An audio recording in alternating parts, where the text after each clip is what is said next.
जाएगा और जो कोई करने की कोशिश करेगा हम उसके खिलाफ में कार्रवाई कराएंगे। आपने कोई हमको खबर की जरूरत नहीं है। वो समाज के वास्ते बहुत फकरो काम है, बहुत मोटो काम है, इन वास्ते भाग ले जाओ।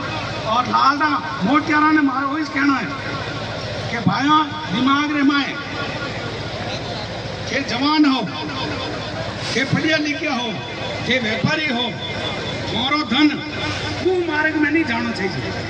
मारो धन हमेशा सत मार्ग में लागना चाहिए और सत मार्ग में धन लागेला मारो परिवार सुखी रहेला, मारा आने वाला टाबर है वे तरक्की करेगा। कमाएड़ो धन गलत रास्ता में नहीं जाना चाहिए। धन रा 3 रूप है। जो धन कमाएड़ो परिश्रम की दौड़ो पसीना कमायो धन कमाएड़ो अगर दान पुण्य और धर्म में और गरीबी सेवा में लागे वो धन है उत्तम धन। और जो धन एक कमाने जीवन रे माए आपरा हवाला हालात रे वास्ते सुख सुविधा रे वास्ते खर्च करो। गाड़ी घोड़ा बंगला कार सोना चांदी ये खरीदो ये लो।